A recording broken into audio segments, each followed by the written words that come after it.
Will there be a 9080 XT and the future of game consoles? I'm John, aka Jab. It is Thursday, April 3rd, 2025. Let's get the 9080 XT out of the way. I don't think that's going to happen because when we were talking, a lot of people with the RX 5000 series we were talking about Big Navi, and we wanted a 5800 or 5900 XT or whatever. Never happened. Never materialized.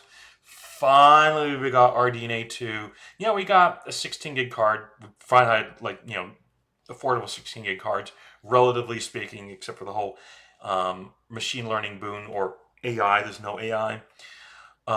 So I think what'll realistically happen is they'll be binning the dies that they use with the 9070 XT, save the ones that really clock really nicely, and they'll probably wait until NVIDIA comes in with something else and they'll say, hey, look, we have a 9070 XTX with 32 gigs and it hits this clock. Yeah.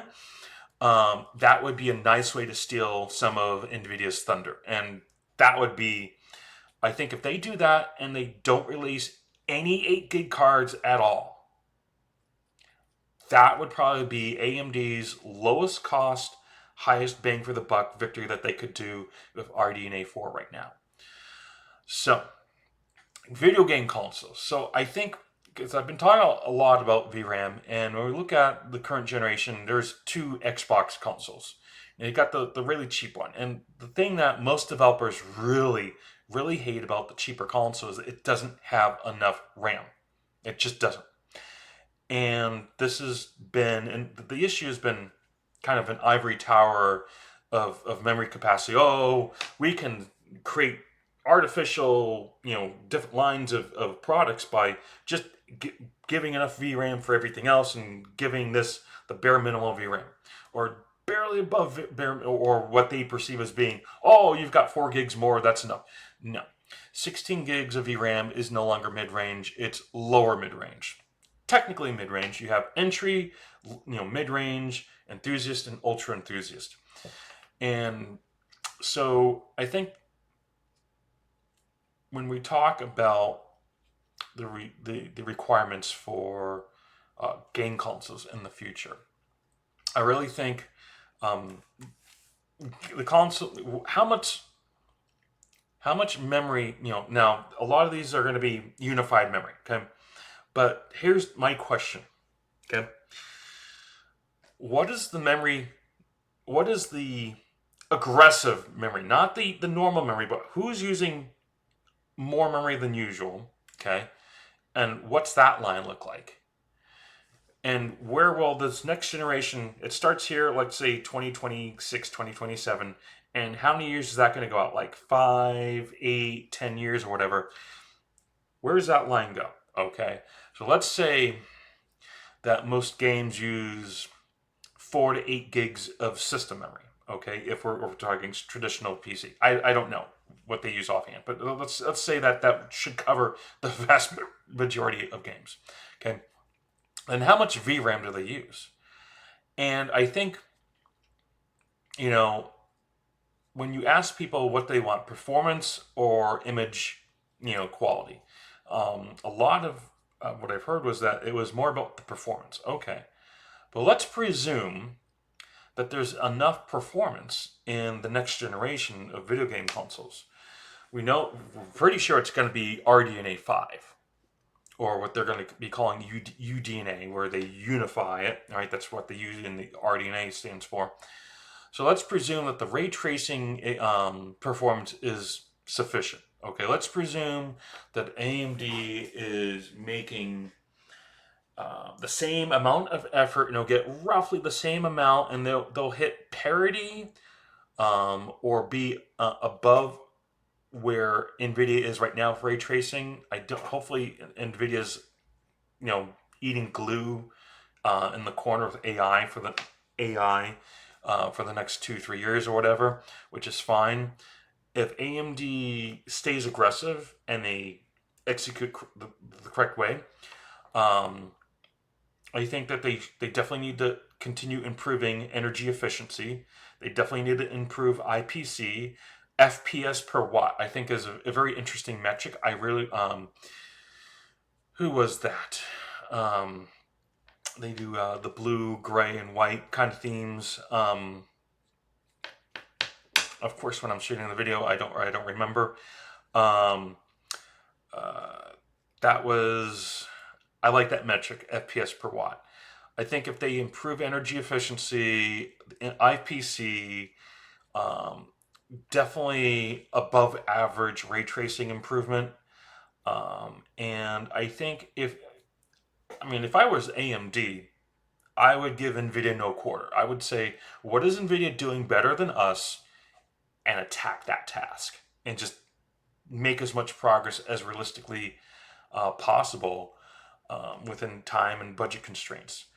But with AMD basically completely conquering Intel at this point, or Intel being conquered by themselves, I think now is a time where AMD really should increase the budget for RDNA, because if they there's not enough video cards because Intel can't sell them at a loss, and we all know that they're selling them at a loss. So they're just selling just enough to say we're in the market, because Intel needs to definitely improve their IPC performance per watt, etc.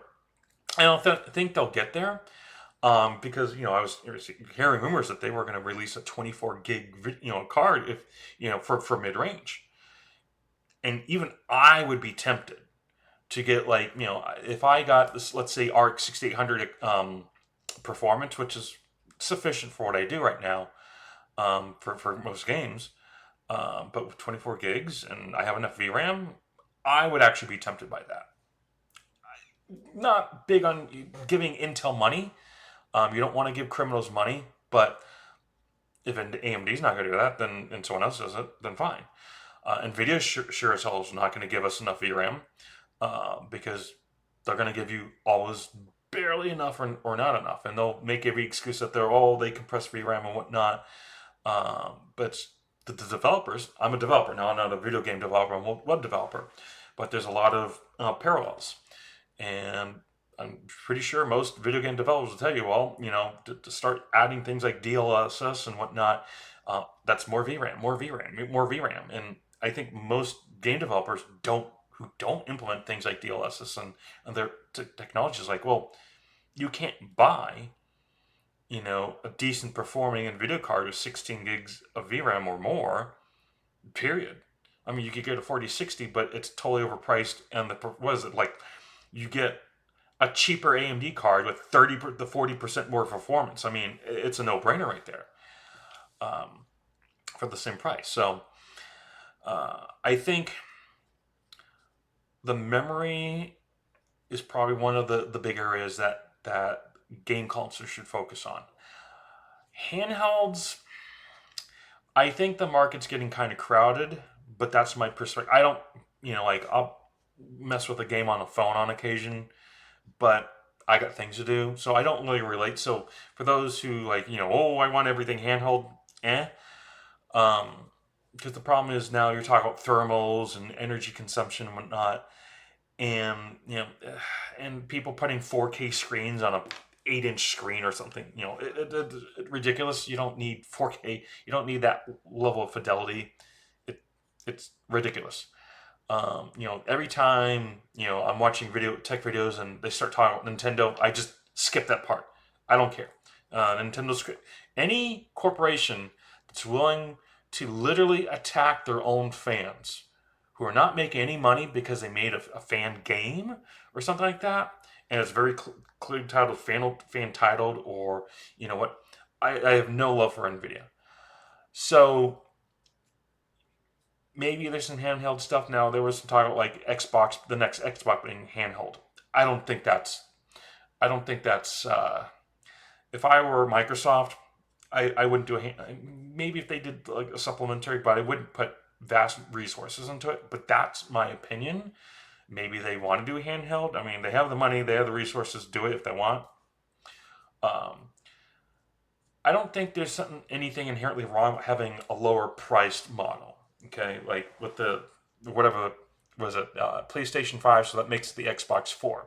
That's when you want to know which version of Xbox it is. Just take the PlayStation and -1 from the number. Because in Microsoft's a type of business corporation, not business. There's a distinction where, oh, our number has to be bigger, or we can't use the number, like that BS ivory tower mentality.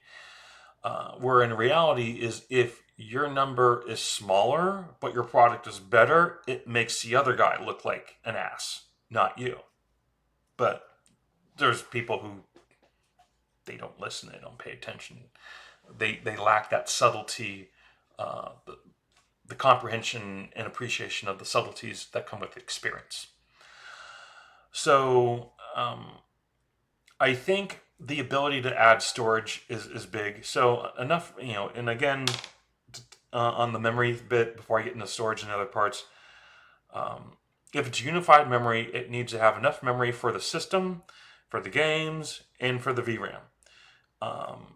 And I don't know what that is. I don't know how much the system uses. I don't know, and I would imagine, I don't play on consoles, but if I were to be stuck on a console, I would want to be able to at least hook up my own keyboard and mouse, and I would want to be able to alt tab between a browser and the game, so that way I can figure out how to get past the stubborn part where they like, I love a game, like most games I play, I love most of the game, but there'll be like an item that is just poorly placed, or a key, or a strategy that just you're not keen on, and the game doesn't guide you in the right direction. We have to look this stuff up. And I think, I'm definitely not the type. I don't like having my phone around near me because of radiation, and it warms me up. So I always have my phone. I try to have it like 10 feet away from me. Some people might just look at the phone, but I think being able to alt tab or whatever between a browser and a game on a console is probably the way to go. What are the resources the browser is using? How many tabs do people have with that? That's what I would do with the memory management. So if I was Microsoft and I was going to release a high end and an entry level, I would make sure that it has the exact same amount. So I would say, I wouldn't give the high end. I would simply give the low end enough memory and make sure that, however they manage to make money off of it, reduce the cost input into other parts that's more performance oriented. And people can always lower the fidelity of the game, and to recapture some of the performance if they wanted. Maybe, I don't know. So I really think with the Xbox 4, I'm just going to call it Xbox 4. I'm not going to, because I don't care about consoles that much. I know a lot of people do. I think drive speed, obviously, everyone, the PlayStation 4 and Xbox 3 or whatever it was called, those are all mechanical hard drives, and they just skipped SATA SSDs and went straight to NVMe's. That's fantastic. And there's been a lot of work, well, at least some work, on skipping, going through system memory and just getting things from a drive directly to a GPU's VRAM, which is fantastic. So I think that's probably good. I mean, like when I'm thinking of my next rig, I intentionally do not want NVMe based on PCI Express 5. I mean, if you look at the difference between like 3 gigabyte transfer rates versus 14 gigs, the computer still boots the same speed. So unless you're transferring from one NVMe drive to another, there's no real point. So I think the thermal, but that's just my preference. I don't know about the speed. I would say look into what is there a real benefit to the user there. Capacity wise, though, I think it was a dick move with Sony putting I think it was like 800 or 900 gig instead of a terabyte. And terabyte drives don't work. But being able to add your own NVMe drive, I think that was a good move. I don't imagine they limit the drive capacity. I don't believe there's any inherent limitation of that. So I think that was a good move, and it makes it more consumer friendly. I've heard a lot of anti-consumer stuff from Microsoft. And I think it would be probably a boon to their business if they made it clear, like, hey, we have these managers and they said this, blah, blah, blah, and we fired them, and now you can pick apart your Xbox, possibly avoid it. They might say that, but and repair it yourself, or we made it more repair friendly for your local shop or whatever. I think that would be probably better, but actually doing it and not just saying it. But I don't know, that's what I would do if I took over Xbox. But I am not other people, I'm just myself.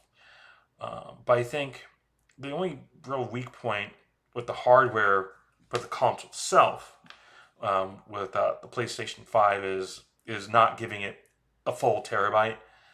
Um, and I think by the time the PlayStation 6 and the Xbox 5 come out, 2 gigs would be, no, not 2 gigs, 2 terabytes would probably be bare minimal to even be. I mean, where's the prices at this point? Like, do they have, you know, or 4 terabyte NVMe drives at that price sweet point where, because at some point when you start getting lower and lower capacities, now you're paying more per gig, so it makes sense to get a higher capacity. So will it be 2 terabytes, which is, you know, okay, but will they have 4? Will they differentiate? Let's say, hey, we'll have a 2 and 4. Will they even have an 8 terabyte option? Will they make it removable? So there's a lot of different options there. Where they have, branded Sony NVMe drives that they sell directly, like, pull up the one that comes with it and add this one, or take out your 2 terabyte one, give it to your friend, boom, and now you can put in your 8 terabyte. I think that would be pretty cool. If they don't vendor lock it, like some corporations will say, they'll literally lock a motherboard to the CPU with like these pro versions, which is why I don't buy pro versions. And if I did, I would be very cautious about the motherboard brand, because I think it was motherboard related, and that is just no. Like, I won't buy Dell ever again. I don't think I ever bought Dell.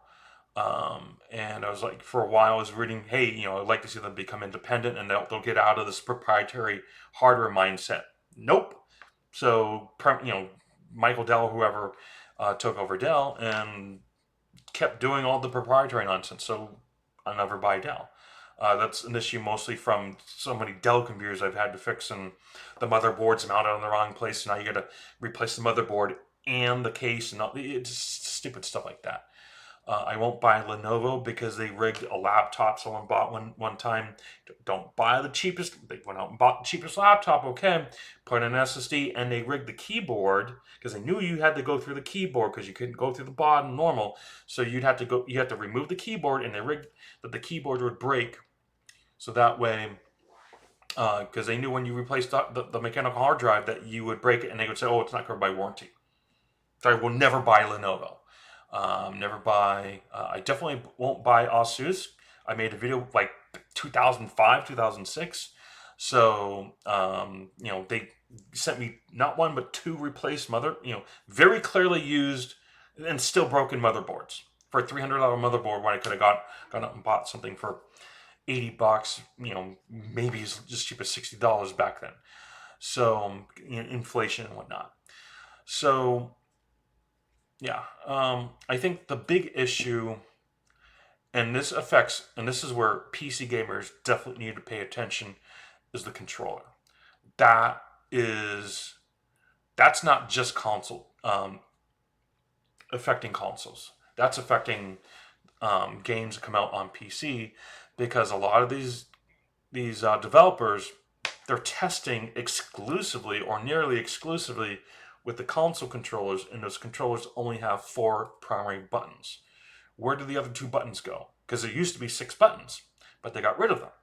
And now when you look at games, like people still think Blizzard's Blizzard. No, Blizzard stopped. Blizzard, the moment Bobby Kotick took over Blizzard stopped existing. Okay, and by the way, we were defeated when Bobby Kotick left, because he left victorious. which means that that told the entire industry that you can be a total dick, make horrible decisions, and people will reward you for that. So that was a defeat. Bobby Kotick succeeding in his goals was a defeat for the entire video game industry. Um, and I don't want to be a Debbie Downer or whatever, but that was a defeat for everyone else. Um, so Blizzard hasn't really gotten much better since he left, not from what I can see. But I've not been focused on it. But when we look at the games like Diablo 3, Diablo 4, and a lot of other games, like what games have you played where there's like 4, maybe 6 primary options, and like you don't need more than 4 options. You don't need more than 6 options. Like when I played in the late 90s, X-Wing versus TIE Fighter, almost every key on this keyboard did something. And that was amazing. Like, oh, I got to use, I don't remember whatever all the functions are, but you'd switch between lasers and cannons, and the cannons, ion cannons that were more effective against shields, and then you switch from ion cannons to regular lasers, which were more effective against the hull of the enemy craft, photon torpedoes, but you'd only save them for certain circumstances. Shifting engine, because you want to get someplace faster, but you let the energy reserves for the lasers and the ion. There's a lot of controls. That was fun. Now, when we have 4 primary buttons on console controllers, it limits the options, and a lot of these developers are not. They're focused on consoles because they make a lot of sales on consoles.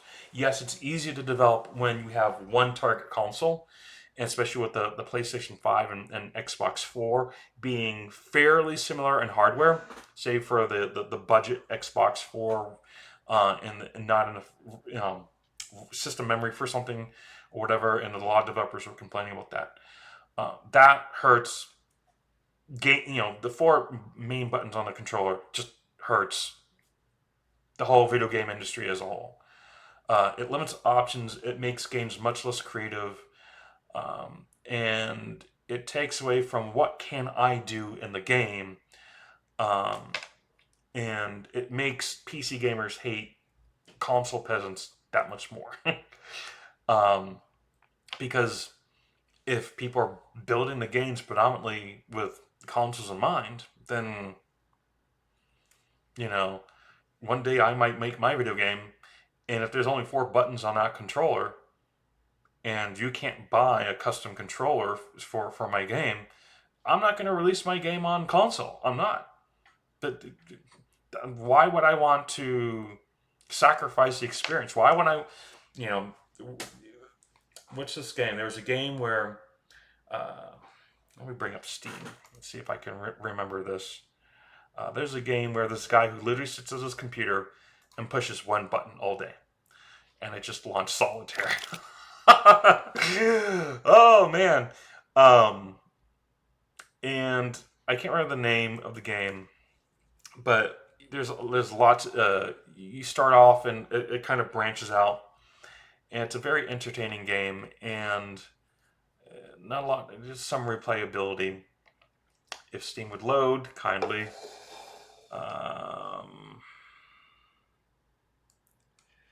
And I don't have as many games as people might think. A lot of these things are like lower end stuff.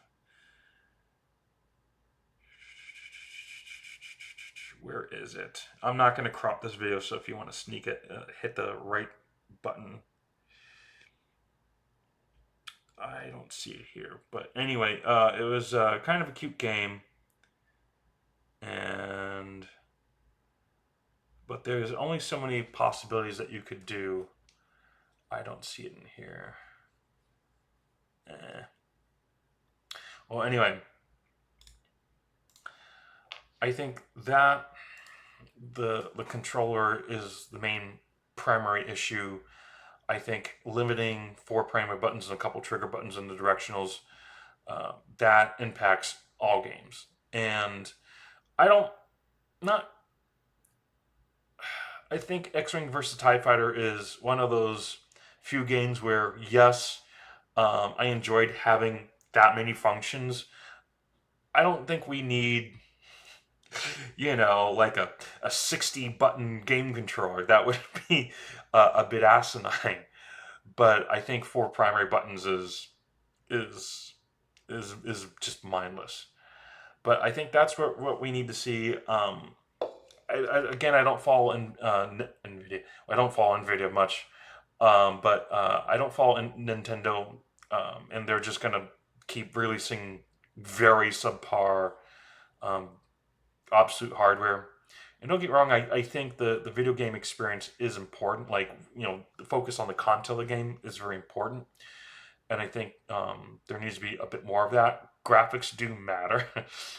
Graphics lives matter. But I'm not going to play any of these pixel games where it's just a pixelated mess. And I know some people like, just nostalgic. Like, it's like you take an MP3 and compress it to like the lowest bit rate. People don't listen to that. Like there's a YouTube channel with the anime guy, and he complains a lot about stuff, and talking about a lot of great video game stuff. I can't remember the name of his channel. And he's like, you don't listen to highly compressed MP3s. Vintage. It was absolutely laugh out loud moment, like, just absolutely hilarious. Um, but I'm not gonna play pixelated mess. But I don't need the most cutting edge, amazing graphics either. And the content of a game does matter. And I think that leads us eventually to the discussions about game engines and properly optimizing game engines and making them a bit more accessible and whatnot. And that's a whole other topic in and of itself. Um, we don't need monster, insane gaming consoles. That's not the point of a console. The point of the console is, can you just sit down and relax and use the console and not have anxiety from the console because there's not enough VRAM or not enough system memory or not enough this, or the people making games for those things. I don't think it's too much to ask people to say, hey, can we just do it the right way? And then, this is where the industry's at. This is where we're going. We're aiming where we're going, not where we are. And, and see what people can do when they have enough, or a little bit more than enough, and what will be enough by the end of that life cycle of those products. And if we remove the people, the whole filthy Marxist slave or parasite mentality of you'll own nothing and be happy, we can hang all those people later on when we get to that. So when we focus on what is good in helping people, and not taking, not this Marxist socialist communist mentality of taking what other people have and not contributing back to society. Where we focus on, true capitalism, not cronyism capitalism. We want progress. That's the main thing. How do we let people accomplish more? When the resources, like, will 4 terabytes be more cost effective than 2 terabytes by the time those consoles come out? What can we do that's more effective, that's going to allow these technological ecosystems to expand? Can we be more productive? What can we do if we give people more options? Like, to give you an example, I changed my policy on my web platform. I now allow periods and URLs. And I came to this realization, because this was something I had disallowed really early on, because I was concerned that, and this is an example where I was wrong, and I learned to trust the user.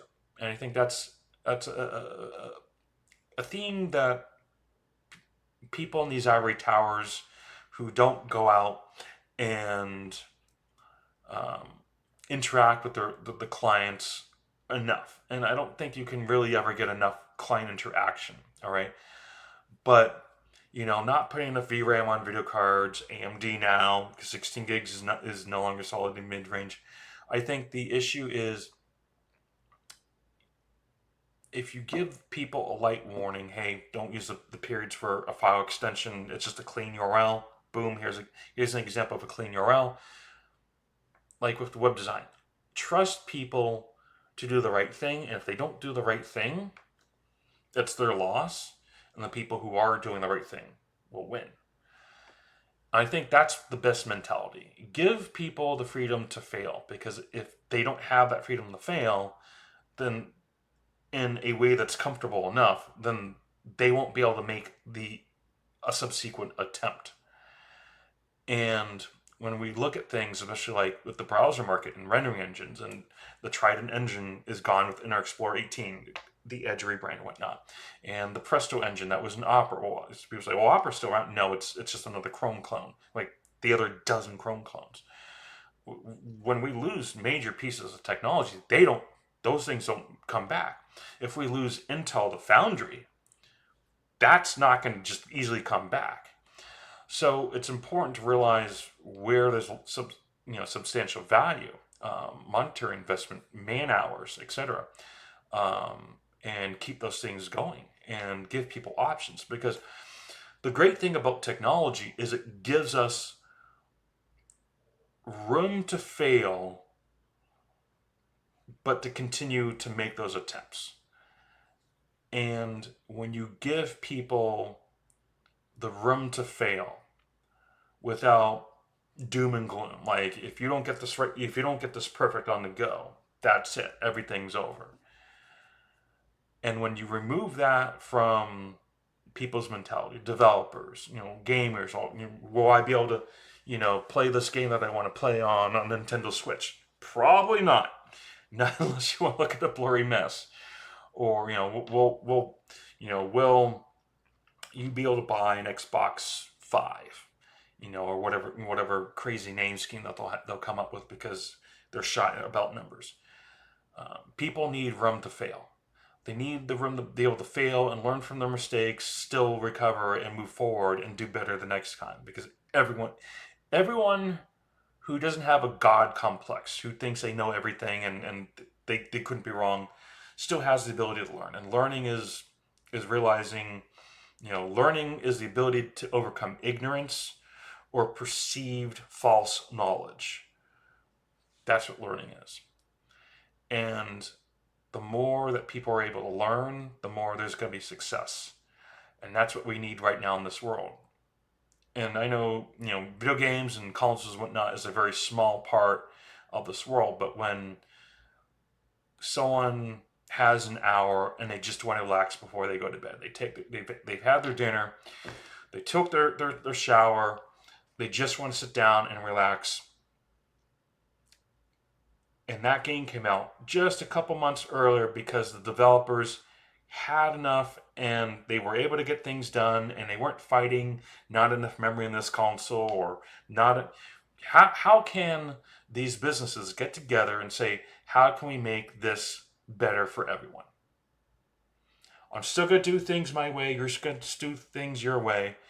But we all need to make sure there's at least this much amount of RAM, at least this much for video, and at least what can we agree on, and how do we make sure that the decision that we make will have as positive an impact for as many people as possible moving forward. And I'm John, aka Jab. Thank you for watching.